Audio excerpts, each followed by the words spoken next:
Big boss Malayalam season 6 ഈ നമ്മൾ big ബോസിനകത്ത് പറയുന്ന ഓരോ വാക്കുകളും സൂക്ഷിച്ചു പറയണം, ഇല്ലെങ്കിൽ പണി കിട്ടും.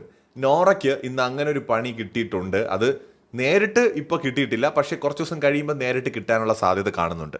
അതായത് ലാലേട്ടൻ വന്നൊരു എപ്പിസോഡിൽ ആ ഒരു കയറ് കെട്ടിയ ടാസ്കിൽ ജിൻഡോ സ്മോക്കിംഗ് ഏരിയയിലേക്ക് തന്നെ കൊണ്ടുപോകുമെന്ന് പറഞ്ഞു എന്ന് പറഞ്ഞിട്ട് അന്ന് നോറ പറഞ്ഞ കുറച്ച് കാര്യങ്ങളുണ്ടല്ലോ.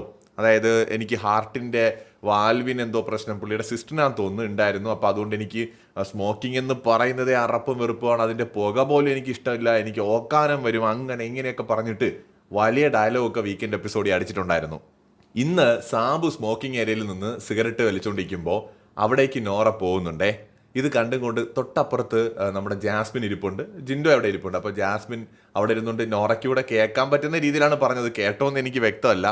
ഇപ്പം ഹാർട്ടിൻ്റെ വാൽവിന് കുഴപ്പമില്ല, ഇപ്പം സ്മോക്കിംഗ് റൂമിൽ പോകുന്നതിന് കുഴപ്പമില്ല എന്നിങ്ങനെ വിളിച്ചു പറയുന്നുണ്ട്. അപ്പോൾ കറക്റ്റായിട്ട് ആൾക്കാർ ഇതൊക്കെ ഓർത്ത് വെച്ച് പോയിന്റ് ഔട്ട് ചെയ്യുന്നുണ്ട്. അപ്പം നോറ ഇനി ഇമാതിരി നമ്പരൊക്കെ ഇറക്കുകയാണെങ്കിൽ തീർച്ചയായിട്ടും എനിക്ക് തോന്നുന്നു ജാസ്മിൻ ചിലപ്പോൾ ഇതിൽ പിടിച്ച് വലിച്ചു കീറി ഒട്ടിക്കാനുള്ള സാധ്യത കാണുന്നുണ്ട്. അവിടെ ജാസ്മിൻ പറഞ്ഞത് ശരിയാണ്. കാരണം വീക്കെൻഡ് എപ്പിസോഡിൽ അന്ന് നോറ ഇറക്കിയത് ഒരു ഡ്രാമയായിട്ട് തന്നെയാണ് നമുക്ക് തോന്നിയത്. എന്നിട്ട് സാബു സ്മോക്ക് ചെയ്തുകൊണ്ടിരിക്കുമ്പോൾ അവിടെ പോകാൻ ഒരു മടിയുമില്ല. അതിനകത്തൊരു ഡബിൾ സ്റ്റാൻഡ് ഉണ്ട്. അത് ജാസ്മിൻ കറക്റ്റായിട്ട് പോയിന്റ് ഔട്ട് ചെയ്ത് കൊണ്ടുവന്നതായിട്ടാണ് എനിക്ക് തോന്നിയത്. അത് ബിഗ് ബോസ് കറക്റ്റായി സൂം ചെയ്ത് കാണിക്കുകയും ചെയ്തു.